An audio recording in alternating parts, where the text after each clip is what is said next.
Hi there, so in this video I'm going to talk you through some breathing fundamentals. These are the breathing fundamentals that I cover. Okay, let's start again.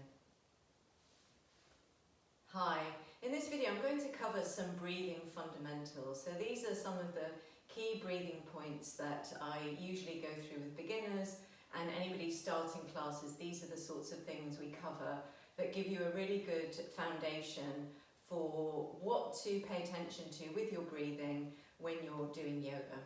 So the first, we've got 6 foundations we're going to cover. The first one is nasal breathing.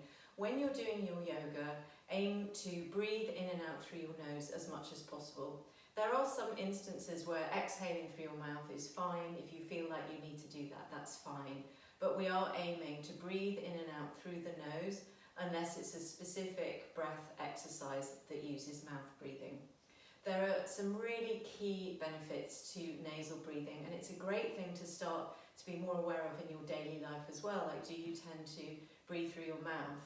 The benefits of nasal breathing include things like breathing through your nose warms the air, it humidifies it, and it also cleans and filters the air as it comes through your nose. So that reduces the amount of bacteria and pathogens that enter your body via your nose. Another key benefit of nasal breathing is that it makes use of the big diaphragm breathing muscle more efficiently. So the muscles we use primarily when we breathe is the big diaphragm muscle, some muscles of the rib cage, and then what are called the secondary or accessory breathing muscles, which are the muscles in your neck, your shoulders, and your chest. Now, these muscles are designed for when we need to suddenly go into a sprint and we need to get the entire rib cage, the entire trunk expanding to take in as much air as possible. So we need as much expansion as possible. In more gentle movements or during rest, we really don't need and don't want to be using these smaller accessory muscles that much. They tire much more quickly. They're not designed for constant use. And if they are overused, they create a lot of tension in that whole neck and shoulder area. So if we breathe through the nose, we direct the way the breath comes in the body to the diaphragm, and we get this big, strong muscle that's designed to be moving all the time to do most of the work. And that happens because to pull the air in through these long, narrow nasal and sinus passages, this big diaphragm muscle moves down on the inhale and expands, and it draws the air in through the nose like it's pulling into a vacuum of the kind of more empty lungs that are empty to start with, and then as you inhale and pull the air in, the lungs expand, and it is this filling of this vacuum, and the diaphragm is the main mover that creates that. So breathing in through the nose gets the movement of the breath happening more with the diaphragm, which is less tiring and more efficient. Another benefit of breathing in through the nose is your nasal and sinus passageways contain nitric oxide, and the purpose of that is, as well as it killing bacteria, it's a vasodilator. That means it opens up the passageways better in your nose, your sinuses, but also all the way down into your lungs, into the small little sacs in your lungs. So when you breathe in through your nose, you get better air going deeper into the lungs and therefore going into your body better. So you get more dispersal of oxygen into your cells when you breathe through your nose. The diaphragm moving down brings the air into the deeper parts of the lungs compared to breathing more with your chest. And then you also have the helper of nitric oxide to open all those passageways up and help more oxygen get into your bloodstream. Another benefit of nasal breathing is that it naturally slows your breathing down. So it has a steadying effect to your breath rhythm, which can be quite calming and settling for the nervous system. So simply breathing in and out through your nose can create a sense of just more balance to how you're feeling.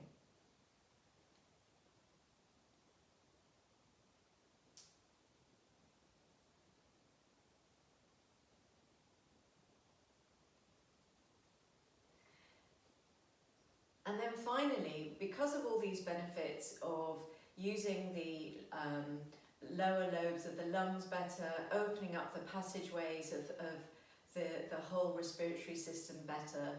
Breathing through your nose regularly can help to reduce snoring and sleep apnea. So, loads of benefits of nasal breathing, and in our yoga practice we just practice that, breathing in and out through the nose until that just becomes a regular habit. So that's our first foundation of yoga breathing, is nasal breathing. The second foundation is relaxed breathing. So when you're not moving very much, for example, if you're in a child's pose or you're lying down doing some gentle movement, we focus on the breath being low and slow.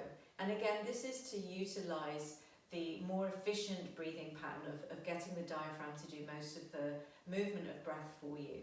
So when you're lying down, it's easiest to feel, hands on your tummy, and notice when you breathe in, just very slowly let the belly move up towards the ceiling if you're lying down, and then as you exhale, just let the belly relax and you'll feel it move back down away from the ceiling. If you're sitting up like this, it can be helpful to feel your lowest ribs as well as your tummy. So as you breathe in, just slow it down a touch and feel a little bit of outward movement. And as you exhale, slow it down a touch and then feel the body relaxing and softening back down. So just ever so slightly slowing your breathing down and feeling it low down in your abdominal cavity rather than up in your upper trunk. It again has lots of benefits of getting the diaphragm moving, connecting to the musculature of your abdominal cavity, and again it's a calming way to breathe that keeps a little bit more carbon dioxide in your system, which actually is needed to get the oxygen into the cells. So low and slow breathing when at rest.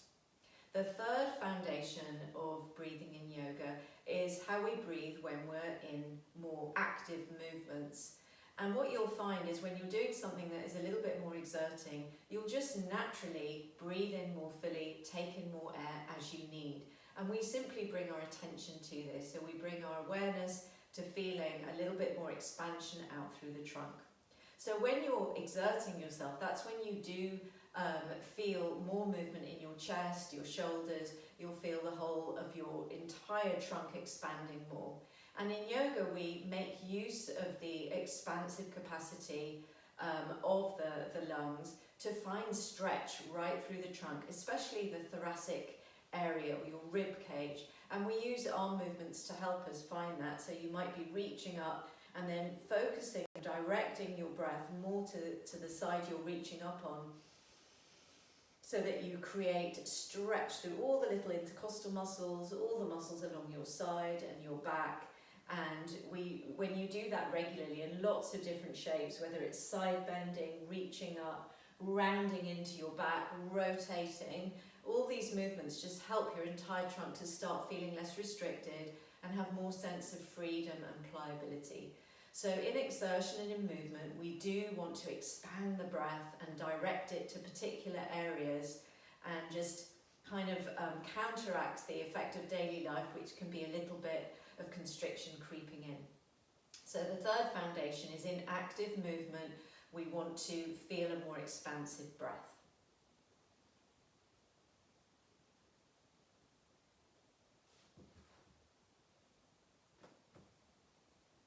The fourth foundation is synchronizing your breath and movement. And we do this sometimes in yoga where it naturally is logical for the breath and the body movement to be synchronized. For example, the first one we often do is windscreen wipers. So lying down on your back, your knees are bent and up, you're exhaling your knees down to one side, inhaling them back to center, exhaling them down to the other side.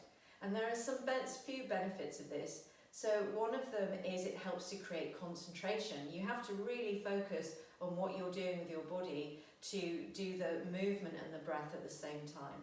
So we create this sense of integration, that your mind is with your body and your mind starts to coordinate with the sensations you can feel in your body. So there's this focusing effect. Another benefit of it is that we create this sense of rhythm. So you're exhaling down, inhaling to come back up, And this rhythm of the movement can be quite calming, settling for the nervous system again. And it helps us just to kind of create a little bit of quiet inward focus again into then the sensations we're feeling in our body. The third reason we synchronize movement with the breath is that they help each other. The movements can help the breath to move through the body well, can help the movement of the diaphragm, but also the breathing can help the movement. So often we exhale when we're moving downwards. So for example, if you're standing up and you fold your body down forwards, that's often on an exhale. So your spine is rounding, your body is curling in. The diaphragm, when you exhale, moves back up and under the ribs. So those two movements kind of make sense to go together. As you exhale and fold forward, the diaphragm is pushing the air up a bit more under your rib cage. When you inhale and reach up, it's not the only way to inhale and reach up, but you naturally find the expansion of your rib cage of the inhale supports that movement, and the lifting of the arms up allows for more movement there. So they kind of start working together as a team, the movement supporting the breath, and the breath movement, and the breath movement supporting the other body movements. So synchronizing movement with breath is one of the techniques we use in yoga for focus, for rhythm, and to support the movement. So one little thing I would add to that is there's no need to become really rigid with that. Often if you swap the rhythm over, so you could exhale your arms up, it's not that there's one right way to coordinate, and sometimes doing it another way just gives you a different experience. It creates a different focus or intention for the movement. So really feel free to experiment with coordinating movement and breath. There isn't strictly one right or wrong way, and playing around with what's traditionally done just helps you experience different things in your body as well. So synchronizing movement with breath.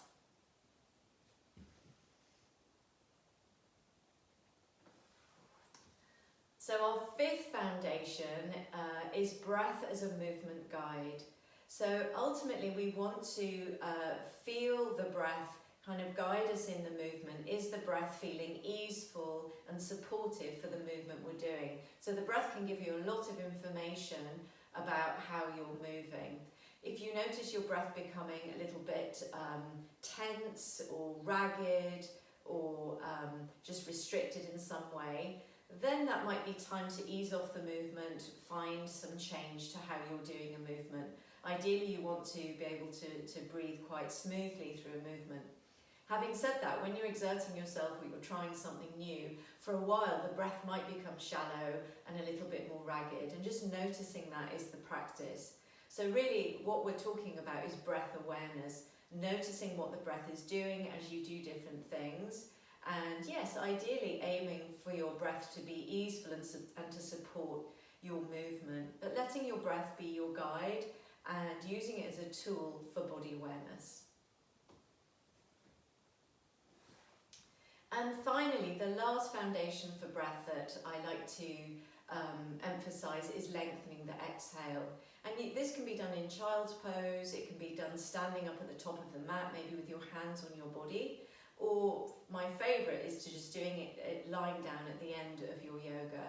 And simply breathing in through your nose, you could feel more expansion through the ribs, just taking your breath in slowly through your whole trunk, and then breathing out through your lips as if you're breathing out through a straw. So it would look a bit like this.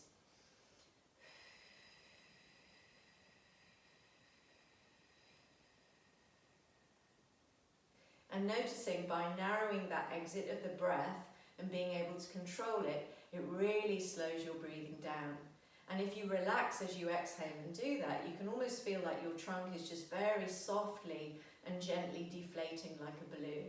You can feel all the tension in your muscles start to melt away. So lengthening your exhale as if you're breathing out through a straw is one of the simplest calming breathing techniques that we use in yoga. So it's one that I recommend quite early on. You can just lie down and do 3 to 5 rounds of it, and you might notice even after 2 or 3 your exhale becomes even longer. And you just keep going until your exhale naturally ends. No strain, no forcing on either the inhale or the exhale. Just keeping practicing it over time and seeing how it feels for you. If for any reason you feel a bit agitated or it feels a bit forced or you find yourself tensing, then just leave that breath practice for now and focus on the low and slow breathing, just very gently lengthening the breath, feeling expansion on the inhale and the same on the exhale, and that's the best place to start. But you can have a go with lengthening the exhale through straw breathing and see if you like it. Okay, so that's 6 principles or foundations of using your breath in a yoga practice, and from there just letting your breath help you to support your movement and to support your development of your body awareness.